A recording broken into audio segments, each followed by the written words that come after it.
ఉప్పరపల్లి గ్రామ ప్రజలందరికీ గ్రామ పెద్దలందరికీ నా హృదయపూర్వక ధన్యవాదాలు తెలుపుతూ ఈరోజు మన ఉప్పరపల్లిలో మన వైఎస్ఆర్సీపీ జెండా ఎగరవేసినాము. మన విజయన్న చెప్తున్నారు దాదాపు 20 ఏళ్ళ నుంచి ఈడ మన జెండా ఎగరవేయాలని ఉంది, ఆ కళ ఈరోజు నెరవేరింది అని. అన్న విజయన్న ఇక ముందు మేమంతా కలిసికట్టుగా చేసుకొని ఎప్పుడు మన జెండా రెపరెపలాడాలని నేను కోరుకుంటూ అందరూ దానికి సమిష్టిగా కృషి చేద్దామని నేను కోరుకుంటున్నాను.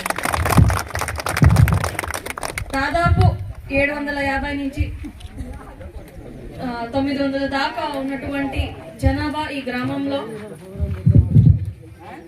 ఒక అన్యాయం అనేది మేము ఈ రోజు 1.5 సంవత్సరం నుంచి చూస్తా ఉన్నాము. ప్రతి ఒక్కరూ దీన్ని అడ్డుకుంటే, ప్రతి ఒక్కరూ దీన్ని ఎదిరిస్తే గాన మళ్ళీ మన జగనన్నని మన హిందూపురం నియోజకవర్గంలో మన వైఎస్ఆర్సీపీ జెండాని మేము ఎగరవేసుకోవచ్చు అని నేను కోరుకుంటూ, మీరందరూ దీనికి తోడు నిలబడతారని నేను కోరుకుంటూ అదే ఆశిస్తాను. పెద్దలు ఎవరైనా మాట్లాడతారు.